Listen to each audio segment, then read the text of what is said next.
રશિયાના રાષ્ટ્રપતિ Vladimir Putin 4 ડિસેમ્બરની સાંજે 2 દિવસની મુલાકાતે ભારત આવ્યા છે. તેમની સાથે 7 મંત્રીઓનું એક મોટું પ્રતિનિધિમંડળ પણ છે.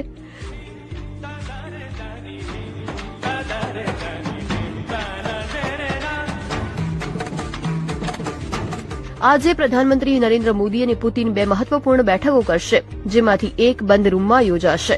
આ મુલાકાત દરમિયાન ભારત અને રશિયા વચ્ચે 25થી વધુ કરારો પર હસ્તાક્ષર થવાની અપેક્ષા છે. આ પહેલા પુતિનનું આજે સવારે રાષ્ટ્રપતિ ભવનમાં ઔપચારિક સ્વાગત કરવામાં આવશે. ત્યારબાદ તેઓ મહાત્મા ગાંધીને શ્રદ્ધાંજલિ આપવા માટે રાજઘાટ જશે. 23મી વાર્ષિક ભારત રશિયા સમિટ સવારે 11 વાગે હૈદરાબાદ હાઉસ ખાતે યોજાશે, જ્યાં બંને નેતાઓ સંરક્ષણ, ઉર્જા, અવકાશ અને વેપાર સંબંધિત મુખ્ય મુદ્દાઓ પર ચર્ચા કરશે. 2000 લગ્ન મારા થયા ને, ગુણ્યા 2500 ગણી લો, કેટલા થયા? 50 લાખ રૂપિયા. 50 લાખ સાહેબ, 5 લાખમાં તો મેં હાથ બી ના મેલું. છેલ્લા 3 વર્ષથી લગ્ન નોંધણીના કાયદામાં સુધારો કરવાની માંગ કરતા સરદાર પટેલ ગ્રુપના અધ્યક્ષે તલાટીનો આ વિડીયો જાહેર કરી મોટો ઘટસ્ફોટ કર્યો. મહેસાણામાં પ્રેસ કોન્ફરન્સ યોજી પંચમહાલનું કણજીપાણી ગામ બોગસ લગ્ન નોંધણીનું એપી સેન્ટર હોવાનું જાહેર કર્યું. આ ચોંકાવનારા વિડીયોના બોલતા પુરાવા સાથે તેમણે કહ્યું, દીકરી એવું કહે છે કે મેં હારીજની અંદર મોગલ માતાના મંદિરે.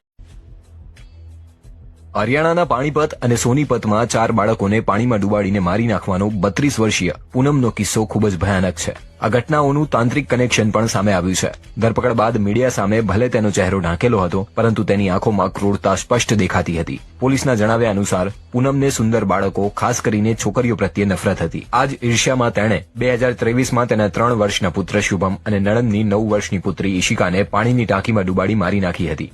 2025માં તેણે તેના મામાના ઘરે સિવાહમાં પિતરાઈ ભાઈની 6 વર્ષની પુત્રી જીયાની હત્યા પણ આ જ રીતે કરી હતી. કિરાનાના સરકારે દેશની સૌથી મોટી એરલાઇન ઇન્ડિગોને રોસ્ટર નિયમોમાંથી રાહત આપી છે. શુક્રવારે એરલાઇન સતત ચોથા દિવસે ક્રૂની અછતનો સામનો કરી રહી હતી. 4 દિવસમાં 1200થી વધુ ફ્લાઇટ્સ રદ કરવામાં આવી છે.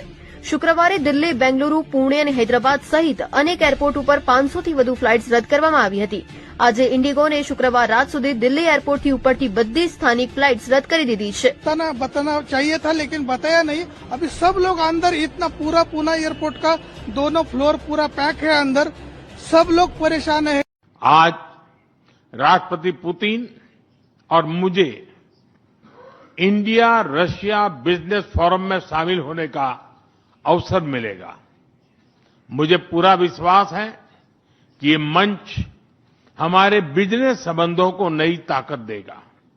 इससे एक्सपोर्ट, को प्रोडक्शन और को इनोवेशन के नए दरवाजे भी खुलेंगे. दोनों पक्ष यूरेशियन इकोनॉमिक यूनियन के साथ एफटीए के शीघ्र समापन के लिए प्रयास कर रहे हैं.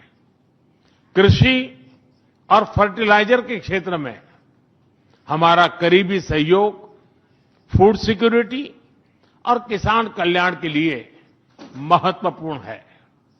मुझे खुशी है कि इसे आगे बढ़ाते हुए अब दोनों पक्ष साथ मिलकर यूरिया उत्पादन के प्रयास कर रहे हैं. फ्रेंड्स, दोनों देशों के बीच कनेक्टिविटी बढ़ाना हमारी मुख्य प्राथमिकता है. हम INSTC, नॉर्दर्न सी रूट, चेन्नई व्लादिवोस्टोक कॉरिडोर पर नई ऊर्जा के साथ